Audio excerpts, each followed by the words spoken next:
Hello friends, welcome on my YouTube channel electrical खजाना। तो friends, आज हम आप सबको बताएंगे डीजल पावर प्लांट के बारे में तथा दोस्त इसके पूरे लेआउट के बारे में बताएंगे तथा इसमें जितने भी पार्ट होते हैं सभी पार्ट के बारे में एकदम विस्तार पूर्वक डिस्कस करेंगे। और दोस्त इसके एडवांटेज बताएंगे, डिसएडवांटेज बताएंगे और क्या होता है डीजल पावर प्लांट, इन सभी बातों पर हम चर्चा करेंगे। तो दोस्त वीडियो को लास्ट तक देखिएगा, वीडियो में बने रहिएगा। वीडियो थोड़ा बड़ा होगा दोस्त, लेकिन ये है 80% गारंटी देते हैं कि आपको ये डीजल पावर प्लांट समझ में आ जाएगा। और दोस्त, वीडियो स्टार्ट करने से पहले एक बात और कहना चाहूँगा, चैनल पर नए हैं और पहली बार विजिट कर रहे हैं तो दोस्त चैनल को तुरंत सब्सक्राइब कर लीजिए, हमसे जुड़े रहिए ताकि आगे आने वाली हमारी सारी अपडेट, सारी नोटिफिकेशन आप तक पहुँचती रहे। तो चलिए दोस्त, हम स्टार्ट करते हैं।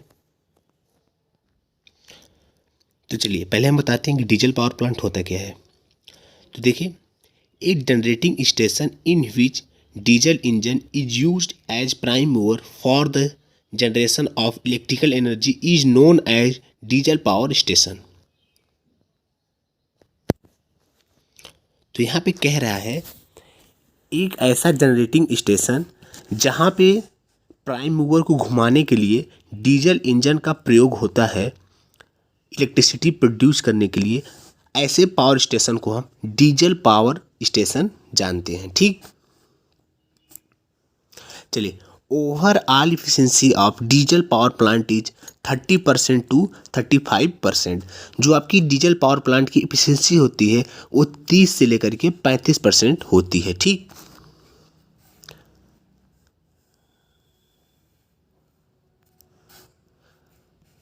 एक बात और कहना चाहूँगा, अगर आप चाहें तो सारे टॉपिक को, सारे पॉइंट को अपने नोट्स में मेंशन कर सकते हैं, आराम से लिख सकते हैं ताकि आगे बाद में आपको समझने में कोई प्रॉब्लम ना हो। तो चलिए अब हम इसके बात कर लेते हैं एडवांटेज पर। तो डीजल पावर प्लांट के क्या एडवांटेज हैं। ठीक, तो देखिए, पहला जो एडवांटेज है, this is simple in design point of view. ये दोस्त डिजाइन के हिसाब से बहुत ही इसका सिंपल कंस्ट्रक्शन होता है। और चलिए, पॉइंट 2 है, रिक्वायर्ड वेरी स्मॉल स्पेस। जो इसके इंस्टॉलेशन का स्पेस होता है, जगह होता है, वो बहुत कम एरिया में ये स्थापित हो जाता है। ठीक, ये इसके एडवांटेज है। चलिए, third number advantage, it can also B designed for portable use. Third, इसका यूज हम बहुत सारे पोर्टेबल यूज के लिए करते हैं। ठीक, चलिए, पॉइंट 4 है, it has quick starting faculty. The small diesel generator set can be started with in few second. तो ये कह रहा है कि जो आपका डीजल पावर प्लांट होता है वो बहुत ही क्विकली स्टार्ट हो जाता है, मतलब बहुत जल्दी स्टार्ट हो जाता है। और क्योंकि ये डीजल जनरेटर जो होता है थोड़ा स्मॉल साइज का होता है और बहुत ही कम सेकेंड में स्टार्ट हो जाता है। ठीक, चलिए, पॉइंट 5 है आपका, it can also be stopped as when required stopping small size diesel power station even easier than its starting. तो इसमें बता रहा है कि आपका जो डीजल पावर प्लांट होता है वो बहुत आराम से उसको हम स्टॉप बंद कर सकते हैं अपने रिक्वायरमेंट के हिसाब से। ठीक, चलिए, छठा है आपका, as this machine can easily be started and stopped as when required there may not be any stand by loss in the system.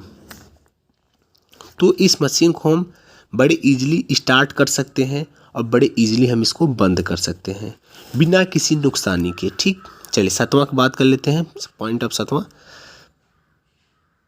Cooling is easy and required smaller quantity of water in this type power station. तो जो इस power plant का जो cooling system होता है तो उसमें water जो हम यूज करते हैं कूलिंग के लिए वो बहुत कम मात्रा में उसका रिक्वायरमेंट होता है। कहने का मतलब है कूलिंग के लिए जो वाटर यूज करते हैं उसकी आवश्यकता बहुत कम होती है क्वांटिटी के हिसाब से। ठीक, चलिए, पॉइंट 8वां, initial cost is less than other type of power station. तो इसका जो इनिशियल कॉस्ट होता है डीजल पावर प्लांट का वो अदर पावर प्लांट की अपेक्षा बहुत कम होता है, मतलब इसकी प्रारंभिक लागत बहुत कम होती है। ठीक, चलिए 9वां है thermal efficiency of diesel is quite higher than of coal. तो जो आपकी जो डीजल की थर्मल एफिशिएंसी होती है, अब हम बात करें डीजल फ्यूल की, जो आपका डीजल पेट्रोल होता है उस डीजल फ्यूल की बात कर रहे हैं, तो जो उसकी थर्मल एफिशिएंसी होती है वो बहुत थोड़ा सा हायर होता है आपके कोल से, मतलब कि कोयला से। ठीक, चलिए 10वां है it required less operating stop. तो इसके जो पावर प्लांट स्टेशन है उसमें बहुत कम पर्सन की आवश्यकता होती है। ठीक, पर्सन मतलब हम ये समझें कि आदमी, लोग। ठीक, चलिए ये तो इसके रहे एडवांटेज। अब हम बात कर लेते हैं डीजल पावर प्लांट के डिसएडवांटेज पर। तो डीजल पावर प्लांट के क्या डिसएडवांटेज होते हैं, चलिए वो देखते हैं। अब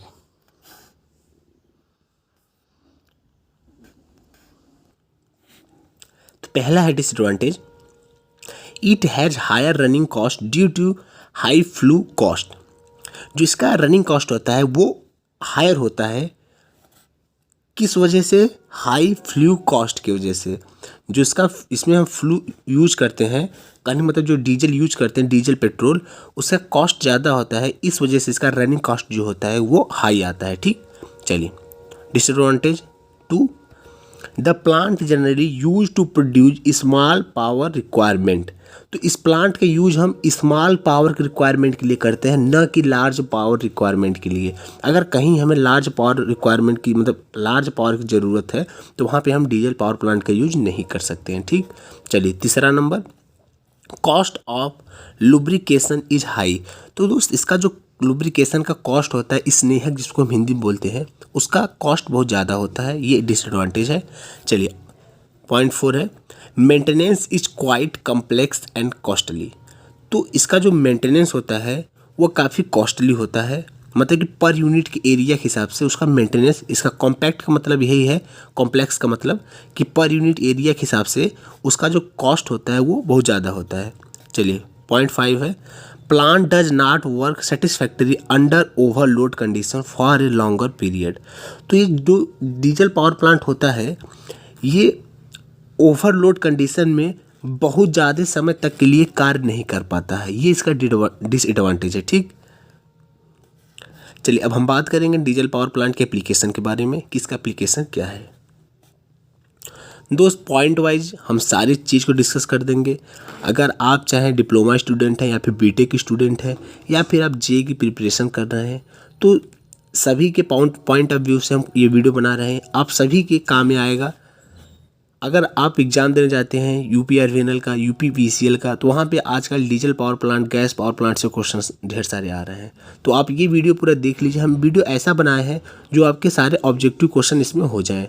तो ठीक है, टॉपिक वाइज वीडियो है, इसको आप चाहें तो नोट भी कर लीजिएगा। अभी बहुत सारी चीज़ें हैं जो इसमें हम बताएंगे। तो चलिए इस एप्लीकेशन के ऊपर बात कर लेते हैं। तो डीजल पावर प्लांट के क्या एप्लीकेशन होते हैं? तो जो पहला है देखिए, most suitable power plant for peak load operation as peak load power plant. तो यह पावर प्लांट का यूज हम जो करते हैं वो पीक लोड ऑपरेशन में इसका यूज करते हैं, तो इसीलिए इस पावर प्लांट को आप पीक लोड पावर प्लांट बोल सकते हैं। अच्छा, आपको हम ये बता दें कि पहले पीक लोड और बेस लोड होता है क्या है। तो जनरली जैसे कि हम पूरे दिन भर जो लोड यूज करते हैं उसका अगर एवरेज निकाल दें, मतलब एक ऐसा लोड जो पूरे 24 घंटे बना रहे, जैसे कि 2 किलोवाट हो गया, ये 2 किलोवाट आपके पावर स्टेशन से पूरे 24 घंटे जुड़ा है। और कोई समय ऐसा होता है, घंटे या 2 घंटे का समय ऐसा होता है जिसमें हम अपना रिक्वायरमेंट बहुत ज़्यादा बढ़ा देते हैं। जैसे कि शाम को हमारा रिक्वायरमेंट बहुत ज़्यादा हो जाता है, कहने का मतलब हम लाइट चला देते हैं, हीटर चला देते हैं, गीजर चला देते हैं, टीवी चला देते हैं, दुनिया भर की जितने भी हमारे इंस्ट्रूमेंट हैं हम हर चीज़ें यूज करने लगते हैं शाम को। तो उस समय जो हमारा शाम का वक्त होता है वो उस समय हमारा पीक, तो उसको हम कहते हैं पीक लोड। ठीक, चलिए अब हम बात करते हैं एप्लीकेशन के पॉइंट 2 पर। ठीक, तो इसका देखिए एप्लीकेशन का पॉइंट 2 क्या है, as a stand by power plant in hospital, radio station, cinema houses, telephone exchange. तो इसका यूज हम करते हैं हॉस्पिटल में, रेडियो स्टेशंस में, सिनेमा हाउस में, टेलीफोन एक्सचेंज में। और देखिए तीसरा application as a nursery power plant, तो ये एक नर्सरी पावर प्लांट की तरह वर्क करता है। ठीक, अब चलिए अब हम बात करेंगे डीजल पावर प्लांट के लेआउट के ऊपर। तो देखिए यहाँ पे इसका डीजल पावर प्लांट का लेआउट बना है। तो ये लेआउट बहुत ही ज़्यादा टिपिकल लग रहा है। चलिए हम अपने दूसरे लेआउट के माध्यम से आपको समझाते हैं हर पार्ट के बारे में। हम उस पार्ट को दिखाएंगे, थोड़ा सा पार्ट को पहले लेआउट में बताएंगे, फिर उसके बाद डिटेल्स में चर्चा करेंगे अपने वीडियो में। ठीक, तो चलिए ये देखिए आपके डीजल पावर प्लांट का ब्लॉक डायग्राम आ गया है। तो चलिए हम इसके पहले ब्लॉक डायग्राम को बता देते हैं थोड़ा थोड़ा। तो देखिए ये है डीजल इंजन, यहाँ पे जो लगा है ये है डीजल इंजन। ठीक, उसके बाद इसके जस्ट ऊपर लगा होता है आपका, यहाँ से हम चलिए स्टार्ट करते हैं, फ्यूल डे टैंक। तो फ्यूल डे टैंक का मतलब ये होता है कि एक दिन में जितना आपका डीजल पावर प्लांट या डीजल इंजन तेल यूज करेगा उस तेल को इस बॉक्स में डाल दिया जाता है। ठीक, उसके बाद ये fuel pump, fuel oil pump के सहारे ये ऑयल फिल्टर में जाता है और फिल्टर में इसका फिल्टरिंग होता है। उसके बाद इसमें जो भी पार्टिकल्स होते हैं वो रिमूव हो जाते हैं। ठीक, उसके बाद ऑयल फिल्टर के बाद जाता है पंप में, पंप उसको भेजता है, सेंड करता है डीजल इंजन में। तो डीजल इंजन में आने से पहले फ्यूल इंजेक्टर में हो करके आता है। फ्यूल इंजेक्टर क्या करता है, डीजल इंजन फ्यूल को वो स्प्रे के रूप में देता है। ठीक, अब चलिए अब कंप्रेसर के बाद ऊपर बात कर लेते हैं। तो डीजल इंजन से लगा होता है आपका कंप्रेसर। ये क्या करता है, ये कंप्रेशन का कार्य करता है, फ्यूल और एयर को कंप्रेस करता है। ठीक, तो जब ये अपने एयर को कंप्रेस करके देखिए एयर फिल्टर में भेजता है, उसके बाद एयर फिल्टरिंग से होकर के एयर आपकी डीजल इंजन में जाती है। जहाँ देखिए दोस्त, डीजल इंजन में कोई भी इक्विपमेंट कुछ भी मतलब जाएगा तो वो पहले फिल्टर होगा तभी डीजल इंजन में जाएगा। चलिए उसके बाद फिर बात कर लेते हैं, जस्ट इसके नीचे जो होता है वो लगा होता है लुब्रिकेटिंग ऑयल टैंक। तो लुब्रिकेटिंग ऑयल टैंक क्या करता है, लुब्रिकेशन का काम करता है। इसको भेजा जाता है लुब्रिकेटिंग ऑयल पंप से। देखिए लुब्रिकेटिंग ऑयल पंप से भेजा जाता है। उसके बाद ऑयल फिल्टर होता है, उसके बाद फिल्टर होकर के ऑयल डीजल इंजन में जाता है। ठीक, इसके बाद चलिए बात कर लेते हैं, एक अलग से एयर को लेने के लिए एयर फिल्टर लगा होता है, एयर इनटेक लगा होता है। तो एयर इनटेक से पहले एयर फिल्टर लगा होता है, उसके बाद उस एयर को डीजल इंजन में भेजा जाता है। ठीक, उसके बाद चलिए नीचे हम बात कर लेते हैं कूलिंग सिस्टम पर। तो देखिए जो आपका यहाँ से हमने लुब्रिकेटिंग ऑयल भेजा था वो लुब्रिकेशन यहाँ पे कर करके मतलब लुब्रिकेशन का भी कार्य करता है और कूलिंग का भी कार्य करता है। जो हमारा यहाँ से लुब्रिकेटिंग ऑयल भेजते हैं डीजल इंजन में वो लुब्रिकेशन का भी कार्य करता है और कूलिंग का भी कार्य करता है। तो ये लुब्रिकेटिंग ऑयल कूलिंग करके तो जो बचता है उसका ऑयल, तो देखिए यूज्ड लुब्रिकेटिंग ऑयल, ये यूज्ड लुब्रिकेटिंग ऑयल फिर से रिटर्न होता है, फिर ये गर्म रहता है, फिर ये जाता है ऑयल कूलर में। तो जब ये ऑयल कूलर में जाता है तो ये ठंडा हो जाता है वहाँ से, उसका फिर ये रिटर्न भेज दिया जाता है आपके लुब्रिकेटिंग ऑयल टैंक में, कोल्ड रिटर्न ऑयल। तो ये लुब्रिकेटिंग ऑयल टैंक में फिर से भेज दिया जाता है, फिर पुनः यहाँ से फिल्टरिंग के माध्यम से फिर डीजल इंजन में भेजा जाता है। तो ये इसका प्रक्रिया होता रहता है लुब्रिकेटिंग का और कूलिंग का। ठीक, और जो आपका जो हम फ्यूल यूज करते हैं, जो एक्चुअली फ्यूल यूज करते हैं ये ऊपर से यूज करते हैं। जो ये नीचे वाला लुब्रिकेटिंग ऑयल जा रहा है ये आपका कूलिंग का कार्य करता है और लुब्रिकेशन का कार्य करता है, और जो ऊपर से आता है फ्यूल वो आपके इग्निशन में काम करता है। ठीक, वो आपका मेन फ्यूल है, ये ऊपर वाला जो हमने तीर से मार के दिखाया है। ठीक, अब चलिए इधर के पार्ट के ऊपर डिस्कस कर लेते हैं।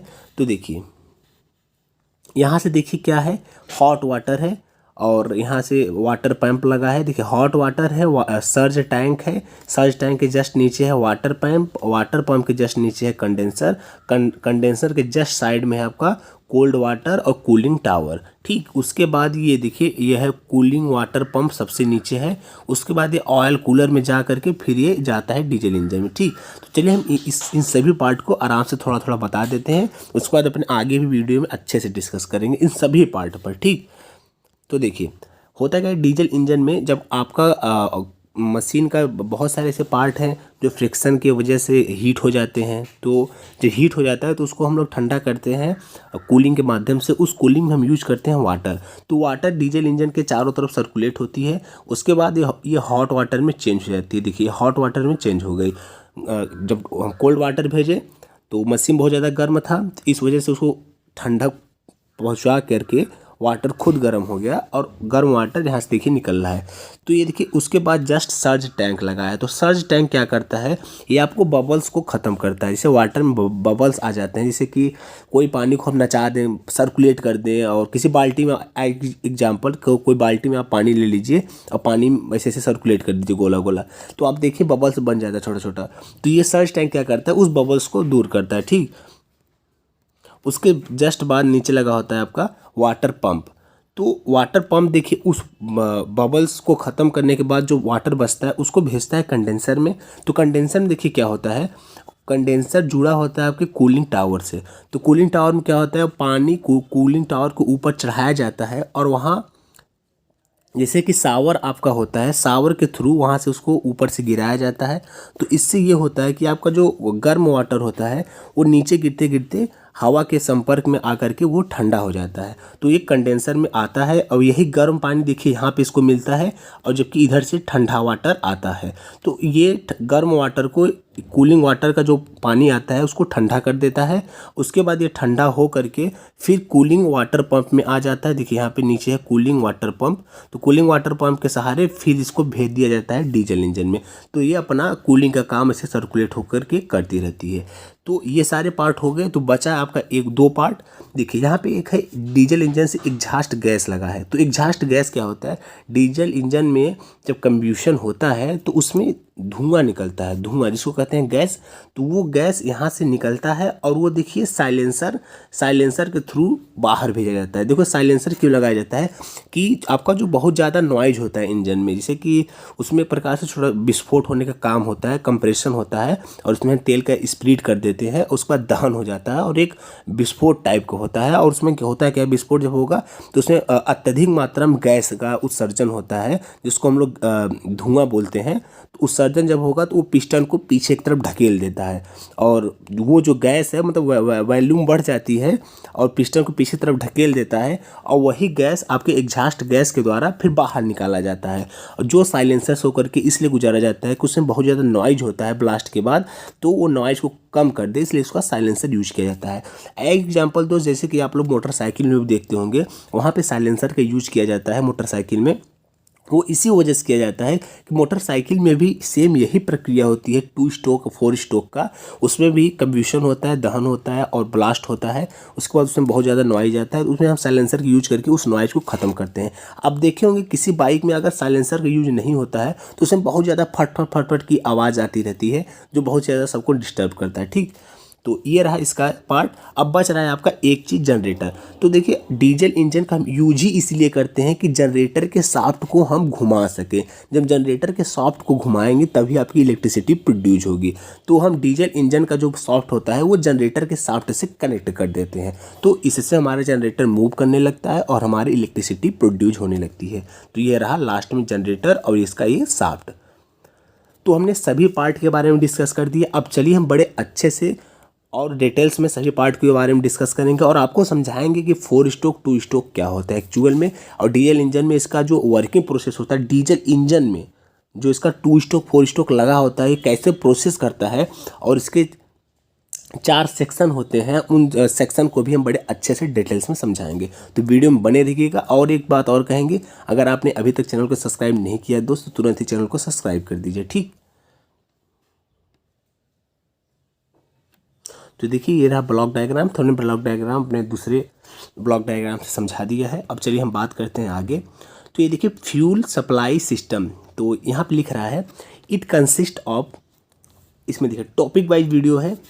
देखिए यहाँ पे दिया है स्टोरेज टैंक क्या होता है, strainers, fuel transfer pump tank, all day fuel tank. तो चारों को देखिए हम बड़े अच्छे से बताते हैं आप सबको। तो देखिए आपके स्टोरेज जो टैंक होता है वो है oil is stored in large quantity.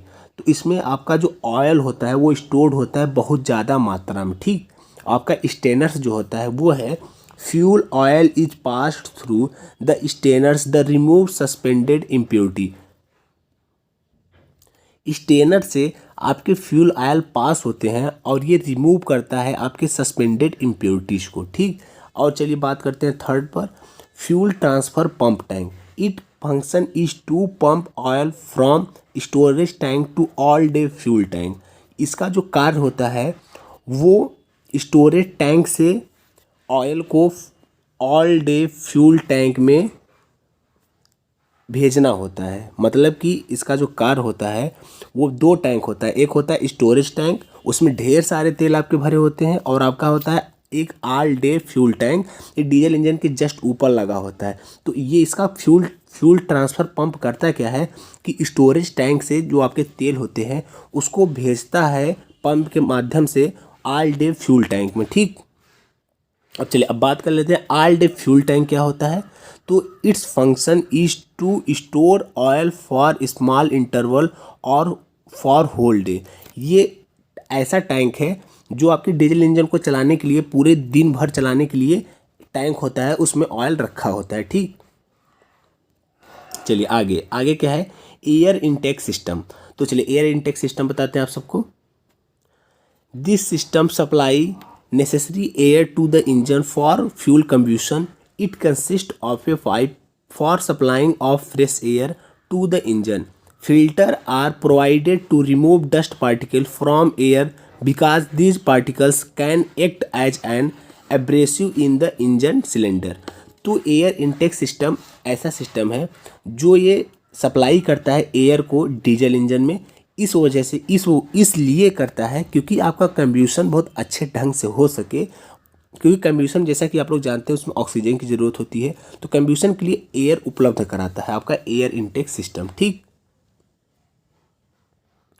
और देखिए एयर इनटेक सिस्टम जो होता है आपका फिल्टर्स भी लगा होता है। ये फिल्टर्स क्या करते हैं, ये रिमूव करते हैं आपके डस्ट पार्टिकल्स को, रिमूव करते हैं डस्ट पार्टिकल को फ्रॉम एयर, मतलब एयर से डस्ट पार्टिकल को रिमूव करते हैं। इसमें आगे लिखा है because this particle can act as an abrasive in the engine cylinder. क्योंकि जब ये डस्ट पार्टिकल्स जाएंगे आपके डीजल इंजन सिलेंडर में, तो ये एक प्रकार से इसे की जो लुब्रिकेशन होता है, आपके जो बढ़िया से मूव करते हैं आपके स्टोक, उनमें फंसने का काम करता है और उनको ज़्यादा घर्षण होने लगेगा और दिक्कत आएगी। ठीक, चलिए अब बात करते हैं एग्जॉस्ट सिस्टम पर।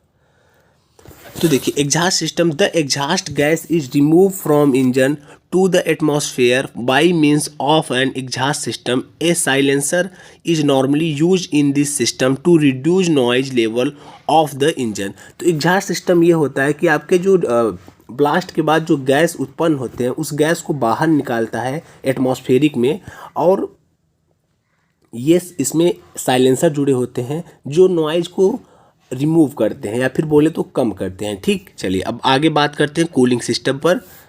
कूलिंग सिस्टम, तो देखिए कूलिंग सिस्टम क्या है, the heat production due to internal combustion drive the engine but some part of this heat raise the temperature of different part of the engine. High temperature may cause permanent damage to the machine. Hence, it is essential to maintain the overall temperature of the engine to a tolerable level. Cooling system of diesel power station does exactly so. The cooling system required a water source, water pump, and water coolers. The pump circulates water through cylinder and heat jacket. The water takes away heat from the engine and it becomes hot. The hot water is cooled by cooling tower and is recirculate for cooling. तो देखिए इसको चलिए बड़े अच्छे ढंग से आप सबको बताते हैं। तो कूलिंग सिस्टम क्या होता है कि आपका जिसमें देखिए डीजल इंजन में कंप्रेशन होता है, ब्लास्ट होता है, तो उसके बाद डीजल इंजन आपका बहुत ज़्यादा गर्म हो जाता है। तो उस गर्म की वजह से तो आपके सभी वहाँ के जो मैकेनिकल पार्ट होते हैं वो सब गर्म हो जाते हैं। तो उनको ठंडा करने के लिए हम कूलिंग सिस्टम का यूज करते हैं। तो कूलिंग सिस्टम होता क्या है, उसको हम कूलिंग पंप के सहारे से कंडेंसर से होते हुए उसको हम भेजते हैं इंजन में।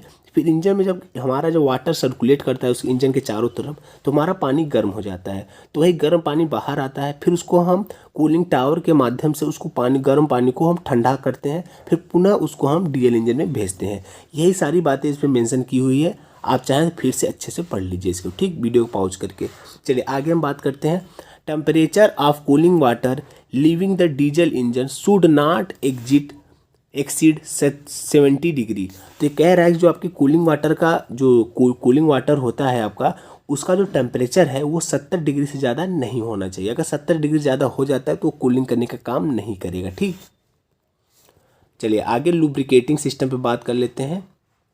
तो लुब्रिकेटिंग सिस्टम क्या है? This system minimize the wear of rubbing surface of the engine.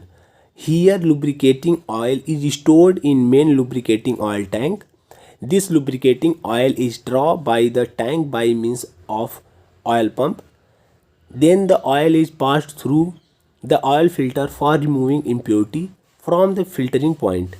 This clean lubricating oil is delivered to the different point of the machine where lubrication is required. Then oil cooler is provided in the system to keep the temperature of the lubricating oil as low as possible. तो देखिए lubrication system क्या होता है, ये आपके lubrication का काम करता है और ये साथ साथ कूलिंग का भी कार्य करता है। तो दोस्त डीजल इंजन में लुब्रिकेटिंग ऑयल भेजने से पहले हम उसको अपने पहले फ़िल्टर में भेजते हैं। फ़िल्टर में भेजने से ये फ़ायदा होता है कि उसमें जो आपके इम्प्योरिटीज़ होते हैं ऑयल में वो रिमूव हो जाते हैं और ये जब जाता है डीजल इंजन में तो अच्छा वर्क करता है। ठीक, चलिए बात कर लेते हैं इंजन स्टार्टिंग सिस्टम पर। तो देखिए for starting A diesel engine initial rotation of the engine shaft is required until the firing start and the unit run with its own power. For small DJ set, the initial rotation of the shaft is provided by handles, but large diesel power station compressed air is used for starting. तो diesel starting system क्या होता है? जैसा कि आप लोग diesel अपने जिनके भी घर कृषि कार्य के लिए एक इंजन होता है जिसको हम लोग गांव में बोलते हैं डीजल इंजन, अगर आपके यहाँ वो होगा या फिर आप बाइक ही देख लीजिए, बाइक को पहले स्टार्टिंग हम किक मारते हैं तो आपको पहला जो पिस्टन का स्टोक होता है उसको आपको रिमूव कराने की ज़रूरत होती है। तो इसलिए हम बाइक में पहला किक मारते हैं। अगर दोस्त किक नहीं मारते, अगर हम वहाँ पर हम स्टार्टर का भी यूज करते हैं, सेल्फ स्टार्टर जिसको हम बोलते हैं, उसमें बैटरी होती है और बैटरी सप्लाई जो बैटरी सप्लाई होता है वो मोटर से जुड़ा होता है तो वो मोटर उसको रिमूव कराता है अगर हम बाइक में सेल्फ स्टार्टर यूज करते हैं तो। और अगर हम देखें तो कृषि कार्य के लिए जो हम इंजन प्रयोग करते हैं डीजल इंजन, उसमें भी हम स्टार्टिंग देखिए हैंडल से पीछे लगा करके हम लोग चलाते हैं तो उसमें तब जा करके उसका पिस्टन एक बार मूव करता है, उसके बाद उसमें एग्जॉस्ट होता है और उसका चारों स्टोक जो होते हैं, मतलब स्टोक एक बार ब्लास्ट होता है, इसके बाद फिर अपने आप आगे के जो प्रोसेस होते हैं सिलेंडर ऊपर नीचे होने लगता है। ठीक, TDC से BDC तक। और दोस्त एक बात और बताना चाहूँगा, आप लोग थोड़ा कंफ्यूज हो रहे होंगे कि जो आपके घरों पे यूज होता है कृषि कार्य के लिए डीजल इंजन, उसमें हम लोग देखते हैं कि पानी को वो लेता है और पानी को बाहर देता है, तो उसमें बस कुछ नहीं होता, सेम यही चीज़ है। जैसे कि उसका जो सॉफ्ट होता है तो उसमें हम उसका जो सॉफ्ट का जो ब्लेड हम ऐसा लगाते हैं कि वो इंजन को जिसे जो पाइप जोड़ा जाता है उसको सक करने का काम करता है। जो सक करता है तो वही पानी को खींचता है, वही जो नाश्ता है हमारा उसमें ऐसा हम ब्लेड लगाएंगे, सेंट्रीफ्यूगल ब्लेड लगाएंगे तो वो एयर को ना खींचेगा। जब एयर को खींचेगा तो उस पाइप को हम देखिए जल में डाल देते हैं तो वो एयर तो मिलता नहीं है तो वो पानी को ही खींच करके बाहर फेंकता है। जबकि यहाँ पे क्या होगा, यहाँ पे जो वो हमारा जहाँ पे हम सेंट्रीफ्यूगल पंप लगा रहे हैं, कहीं मतलब सेंट्रीफ्यूगल ब्लेड लगा रहे हैं, उस ब्लेड के जगह पे हम यहाँ पे जनरेटर का शाफ्ट कनेक्ट कर देंगे। ठीक, तो यहाँ पे पानी उनी खींचने का सिस्टम नहीं है, बस उसी के जगह पे हम शाफ्ट कनेक्ट कर देंगे तो ये हमारे जनरेटर को रिमूव कराएगा। ठीक, तो उम्मीद करते हैं चीज़ें समझ में आ रही होंगी आपको। तो चलिए आगे हम बात कर लेते हैं। देखिए ये थोड़ा डीजल इंजन का इंटरनल डायग्राम है, तो आप लोग चाहें तो वीडियो को पॉज करके इसको देख सकते हैं और इसके प्रत्येक पार्ट को पढ़ सकते हैं। चलिए हम आगे बताते हैं आपको चारों स्टोक के बारे में। ठीक,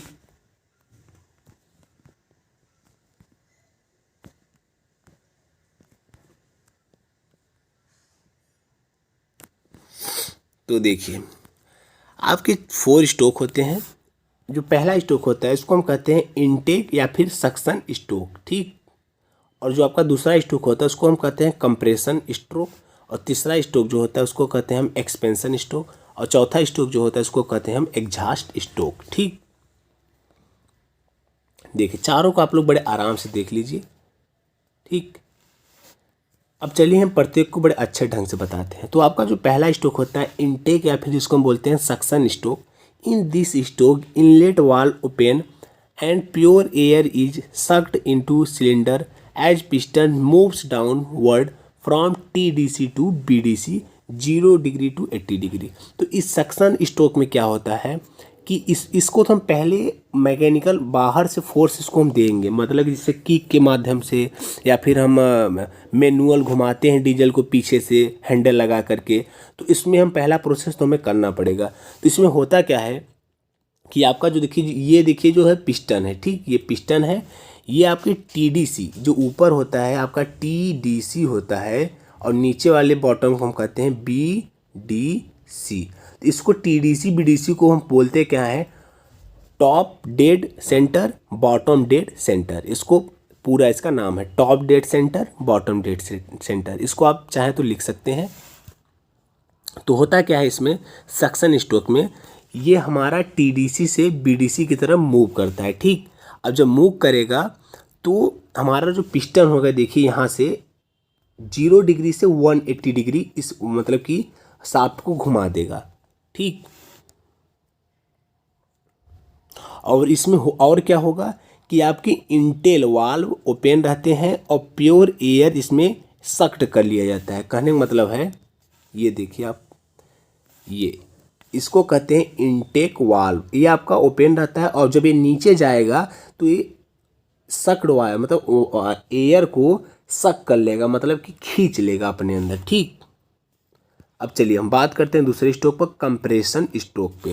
तो इस स्ट्रोक में क्या होता है, in this stroke both valve are close and air is compressed as piston move from BDC to TDC.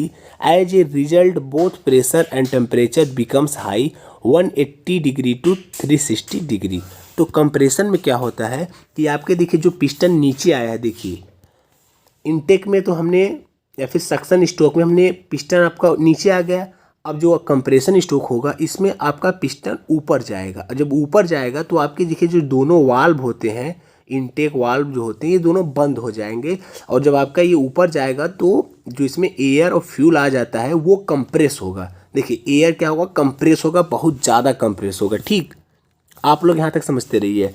और आपका जो ये देखिए ये 0 डिग्री टू 180 डिग्री मूव कर गया था, अब आपका ये 180 डिग्री टू 360 डिग्री मूव कर जाएगा, ठीक।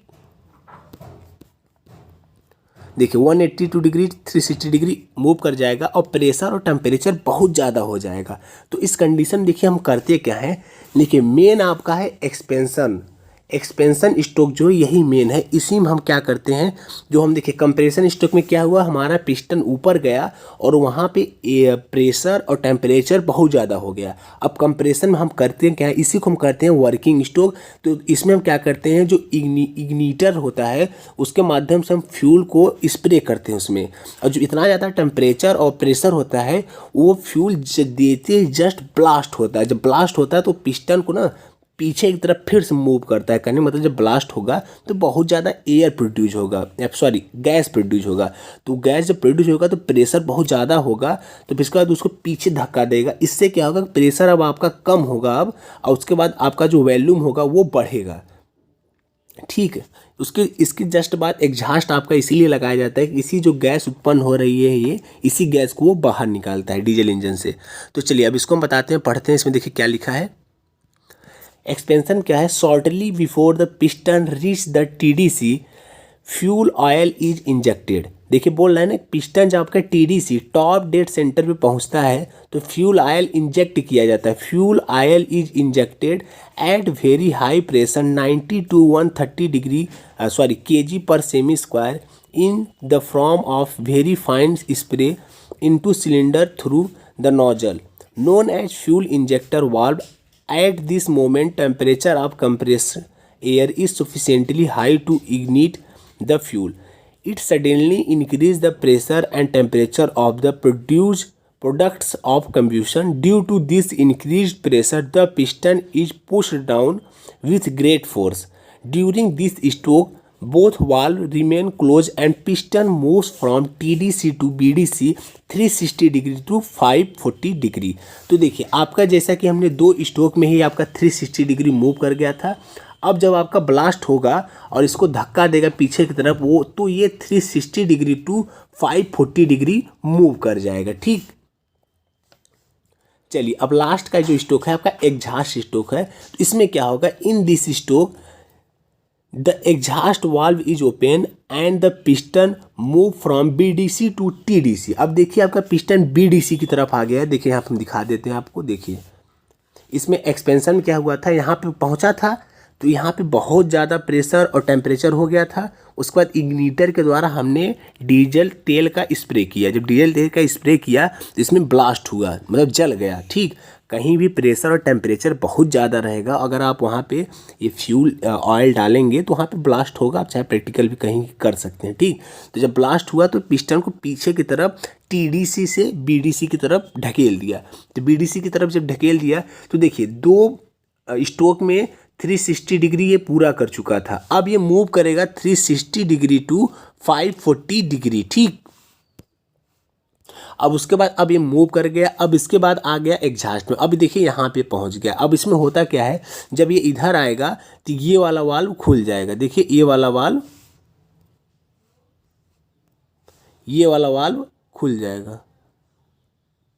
ठीक, अब इसमें होगा क्या, एग्जॉस्ट में जब फिर हम इसको ये ऊपर जाएगा उसके बाद होगा क्या कि जो भी एग्जॉस्ट गैसेस यहाँ पे रहेंगी वो इस वाल्व से बाहर चले जाएंगी। ठीक, अच्छा आप लोग ये समझ रहे होंगे कि चलो ऊपर से तो ये ब्लास्ट किए नीचे आ गया, लेकिन अब नीचे से ऊपर कैसे जा रहा है, तो वो इस वजह से जा रहा है जैसे कि आप लोग ये समझिए कि कोई आटा पीसने वाली चक्की मशीन देखे होंगे और उसके जस्ट बगल में देखे होंगे फ्लाई व्हील लगी होती है। एक फालतू का पहिया पतला सा लगा होता है, वो इसीलिए लगा होता है कि इसकी स्पीड का फ़ायदा उठा सके। कहने का मतलब जब इसको धक्का देंगे ना तो वो थोड़ा सा, अब जब थोड़ा सा मूव करेगा उसके बाद इसकी इनर्सिया को जैसे उसमें थोड़ा फ्लाई व्हील टाइप का कुछ यूज करते हैं, उसको फिर पूरा रोटेट करा देगा। कहने का मतलब जब यहाँ तक रोटेट होकर आएगा ना, यहाँ पर रुक नहीं जाएगा, इसको अपने आप फिर पुनः ये इसका इनर्सिया की वजह से फिर रोटेट करा देगा। मतलब कि ये पिस्टन फिर ऊपर चला जाएगा अपने आप। ठीक है,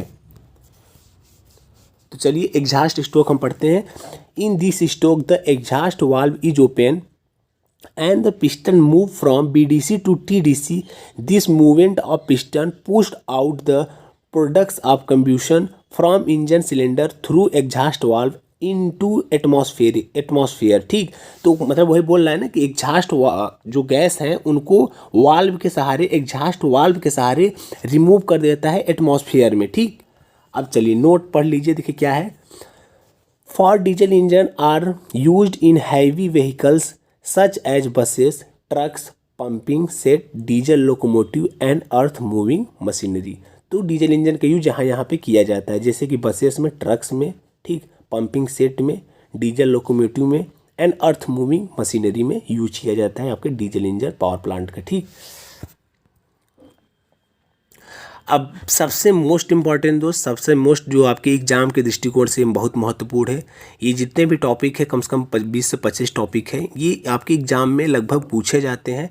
तो आप इसको बड़े आराम से देखिए। Important point about diesel power plant, या फिर दोस्त आप इसको नोट भी कर लीजिए क्योंकि ये एग्जाम के दृष्टिकोण से बहुत ही महत्वपूर्ण है। आपके लगभग हर एग्जाम में यही सब क्वेश्चन आता है। ठीक, तो चलिए हम बात करते हैं पहला पॉइंट पर। Calorific value of diesel oil is 11,000 kilo calorie per KG and in it carbon 86.3% and hydrogen 12.8% और सल्फर 0.9%। ठीक, और दूसरा पॉइंट है calorific value of petrol is 11,110 kilo calorie per KG and it is carbon 86% और hydrogen 14%। ठीक, चलिए point है तीसरा, as compare to diesel steam engine IC engine have much higher thermal efficiency. तो आपका जो डीजल पावर प्लांट का thermal efficiency होता है वो स्टीम इंजन IC इंजन के अपेक्षा इसकी थर्मल इफिशिएंसी ज़्यादा होती है। ठीक, चलिए बात करते हैं पॉइंट नंबर 3 पर। Lubrication cost of diesel power plant is very high. तो डीजल पावर प्लांट का जो लुब्रिकेशन कॉस्ट होता है वो बहुत ज़्यादा होता है। ठीक, चलिए तो point number 4, diesel engine are available size up to 3,750 kilowatt. ठीक, और 5वां है आपका compression ratio of diesel engine is 15 to 20, while for petrol engine is 6 to 10। तो देखिए कंप्रेसर रेशियो बोल रहा है डीजल इंजन का जो होता है वो 15 से 20 होता है और पेट्रोल इंजन का जो होता है वो 6 से 10 होता है। ठीक, air standard efficiency depend upon compression ratio. तो एयर का जो स्टैंडर्ड एफिशिएंसी होता है वो डिपेंड करता है कि आपका कंप्रेशन रेशियो कैसा है। ठीक, चलिए आगे टिक लगा देते हैं ताकि आप लोग समझते रहिए कहाँ पहुँचे हैं यहाँ पे। ठीक, thermal efficiency of 2 stroke engine is more than 4 stroke engine. जो आपका 2 स्ट्रोक का इंजन होता है उसकी थर्मल एफिशिएंसी ज़्यादा होती है आपके 4 स्ट्रोक इंजन से। ठीक, चलिए next, thermal efficiency of diesel engine is higher than the petrol engine. जो आपकी डीजल इंजन की थर्मल एफिशिएंसी होती है वो ज़्यादा होती है पेट्रोल इंजन के अपेक्षा। चलिए next, theoretically correct mixture of air and petrol is 15 संबंधी 1। कहने मतलब है कि जो आपका एयर और पेट्रोल का मिक्सचर होता है वो 15:1 में होता है। कहने मतलब अगर एयर और पेट्रोल का मिक्सचर कराएं तो अगर हम कहीं 1 किलो पेट्रोल का यूज़ करते हैं तो वहाँ पे 15 किलो एयर होगा। ठीक, इसका मतलब ये हुआ। चलिए next, air to fuel ratio required for combustion in diesel engine 15:1। तो मतलब कह रहा है जो आपका डीजल इंजन में भी जो एयर और फ्यूल का कंब्यूशन मतलब कि रेशियो होता है वो 15:1 में ही होता है। मतलब पेट्रोल और डीजल इंजन दोनों में सेम होता है। ठीक, चलिए next, thermodynamic cycle on which petrol engine work is auto cycle. तो जो आपका पेट्रोल इंजन होता है वो कहीं पूछ दिया कि किस साइकिल पे वर्क करता है तो वो वर्क करता है ऑटो साइकिल पे। ठीक, चलिए next, a carburettor is use to supply mixture of air and petrol is petrol engine. ठीक, next, spark plug is use in petrol engine and air gap in spark plug is 0.3 mm to 0.7 mm। तो आपका spark plug का जो use है वो petrol engine में किया जाता है और इसमें जो एयर गैप रखा जाता है वो 0.3 mm से 0.7 mm रखा जाता है। आप इसको वहाँ से समझ सकते हैं कि आप जब बाइक देखे होंगे वहाँ पे एक स्पार्क प्लग होती है बाइक के इंजन के जस्ट ऊपर साइड में। तो वहाँ पे हम कभी कभी ऐसा करते हैं ना कि वहाँ पे जंग लग गया फिर कार्बन लग गया तो उसको हम देखिए उखाड़ते हैं और उसमें हम करंट ऐसे झटका दिलवाते हैं। तो आप वहाँ से इसको समझ सकते हैं। ठीक, चलिए next, spark plug generator very high voltage. तो आपका जो स्पार्क प्लग जनरेटर होता है बहुत ज़्यादा हाई वोल्टेज प्रोड्यूस करता है 10 kV टू 30 kV के नियर अबाउट। ये बहुत कम समय के लिए जनरेट करता है लेकिन जनरेट बहुत ज़्यादा करता है। ठीक, कभी आप ट्राई करना हो तो बाइक का जो वो है प्लग है उसको पकड़िएगा उसके बाद किक मारिएगा, देखिए क्या होता है। क्या मजाक कर रहे हैं, पकड़िएगा मत क्योंकि बहुत तेज झटका मारेगा। चलिए next, maximum temperature developed in diesel engine cylinder is nearly 2000 degree Celsius to 2500 degree Celsius. ठीक, जो डीजल इंजन का टेम्परेचर होता है मैक्सिमम वो 2000 डिग्री सेल्सियस लेकर के 2500 डिग्री सेल्सियस होता है। ठीक, चलिए next, the process of supplying compressed air to cylinder during suction stroke of diesel engine is known as supercharging. It is done for increasing power output। ठीक, चलिए next, for higher power